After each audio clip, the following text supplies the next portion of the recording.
El Centro de Investigación y Extensión Forestal Andino Patagónico es un ente autárquico. Es un organismo que se encarga de investigar, desarrollar e innovar en todo aquello que pueda contribuir al desarrollo sustentable de la región patagónica. En particular, sus investigadores e investigadoras se concentran en el análisis de los sistemas forestales y los bosques. Vamos a conversar sobre esto. Florencia, muy bienvenida, ¿cómo estás?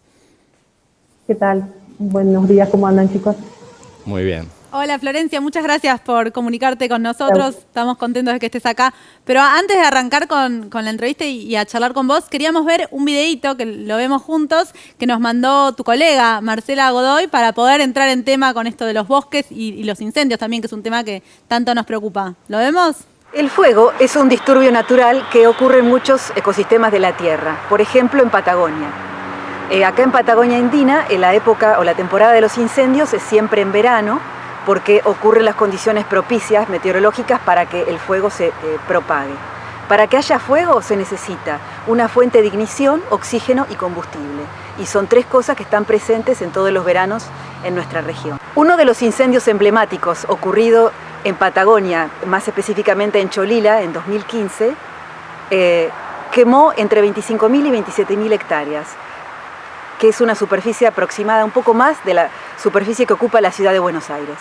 En Patagonia el combustible, cuando me refiero a combustible vegetal, me refiero a los pastos secos que tenemos durante el verano, la hojarasca, las ramas que se encuentran en el suelo secas y los troncos de árboles que se van cayendo naturalmente. Y como la tasa de descomposición de esa materia orgánica que queda en el suelo es muy baja, se va acumulando año a año. Entonces esto crea cantidades mayores de combustible a medida que el tiempo pasa. Entonces los incendios lo que hacen es comerse o quitar toda esa biomasa que se va acumulando naturalmente, ¿no? Que ocurre por la fotosíntesis que va acumulando madera en los árboles. Florencia, hemos conversado muchas veces con investigadores e investigadoras que se encargan un poco de analizar el aniquilamiento de los bosques, pero no su restauración. ¿En qué consiste esto de restaurar bosques? Bueno, es toda una actividad y un estudio, digamos, de investigación que vamos abordando, digamos, empezamos a trabajar casi cuando todavía están los incendios, digamos, o cuando se están controlando. Empezamos a hacer el análisis de lo que hizo el incendio, de la severidad del mismo, que es el término que hace a conocer el daño que hizo específicamente en el ecosistema y ver qué podemos hacer para ayudar al restablecimiento de ese ecosistema, que es la restauración. Digamos, la definición de restauración es ayudar a un ecosistema que ha sido dañado, destruido, y entonces, bueno, en función del daño que hizo el incendio, empezamos a ver qué podemos hacer. ¿Y por qué se producen los incendios? Me imagino que en parte puede ser un accidente, pero también no es parte del ciclo mismo de ciertos bosques, de ciertos ecosistemas, que haya incendios y que después eso vuelva a surgir. ¿Cómo funciona? ¿Se sabe? Bueno, el tema de los incendios es particular para cada situación o cada región geográfica, ¿no? O para cada tipo de bosques. Y sí, nosotros vivimos en un planeta que es un planeta de fuego, entonces el fuego está presente desde siempre, está presente a través, digamos, de la ocurrencia de rayos, de volcanes y también del hombre. Entonces hay distintos tipos de incendios, hay algunos incendios que son naturales y otros incendios que son causados por el hombre. ¿La restauración de los bosques siempre es debido a incendios o hay otros factores también por los cuales un bosque se puede destruir y hay que restaurarlo? No, hay muchos factores o hay varios factores por los que los bosques se pueden degradar, se pueden destruir o dañar. En Patagonia los factores principales de disturbios son el fuego, pero también es la ganadería, y ahí hay una diferencia importante porque los incendios son eventos catastróficos, ¿no? Que destruyen en poco tiempo toda la cobertura vegetal. Mientras que la ganadería, por ejemplo, uno la ve en el bosque y no le presta mucha atención, pero causa un daño continuo Claro. y de a poco, digamos. Y lo que hace la ganadería es afectar la regeneración. Entonces uno puede ver un bosque, los árboles grandes, pero no hay regeneración, y cuando los árboles se van muriendo, ese bosque entra en problemas. Y concretamente, ¿cómo hacen la restauración? ¿Tienen que volver a plantar? ¿Qué tipo de estudios hay que hacer previos? ¿Cómo funciona? Bueno, hay distintas maneras de encarar la restauración. Primero, analizando la particularidad de cada tipo de bosque. Los bosques andino-patagónicos se distribuyen en una franja angosta que va desde Neuquén hasta Tierra del Fuego. Entonces, dentro de esa longitud, que más o menos son 2.200 kilómetros, tenemos bosques muy variados. Entonces, lo primero que vemos es qué tipo de bosque es el que queremos restaurar y qué tipo de disturbio tiene. Si es fuego o ganadería, por ejemplo. Si es fuego y analizamos el incendio, cuánta superficie se quemó, qué daño causó ese incendio, y en general nuestras especies arbóreas no se regeneran por rebrote, solo por semilla. Entonces, ¿qué pasa? En los incendios grandes, si no quedan árboles semilleros, las especies arbóreas no pueden recuperarse en ese sitio.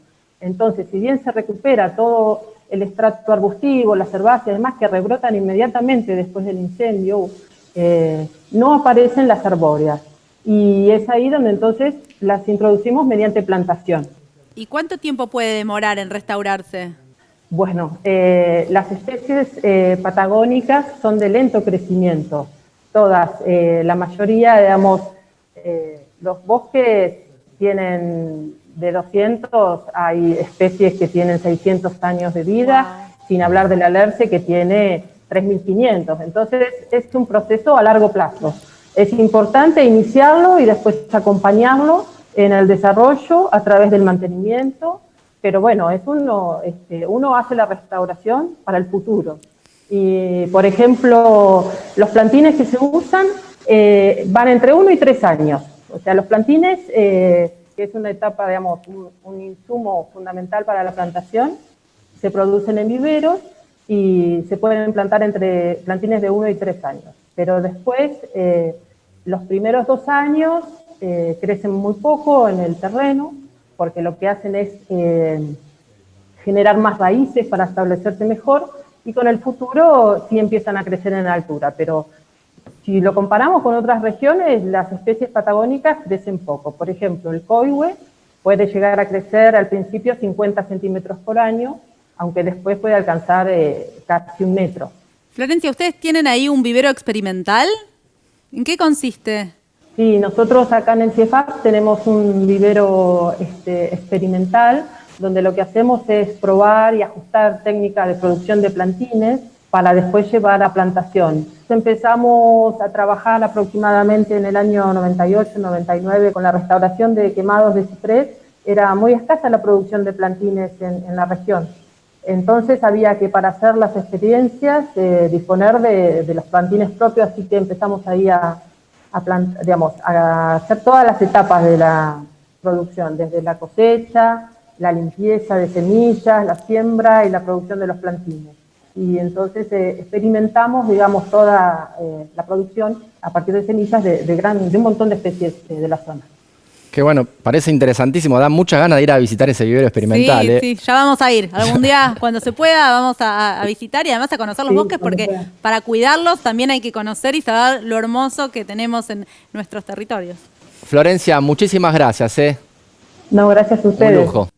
Y nosotros de la clase magistral nos vamos a las noticias científicas de la semana, pero antes de ver las noticias de todo el país y de todo el mundo, vamos con una noticia un poco más a tono personal. ¿Qué te parece, Andy? Que no te dé vergüenza. Que es algo que nos llena de orgullo. Es un libro que acaba de publicar Andrés, que se llama Tabú, que habla de la genética del comportamiento y de la neurociencia.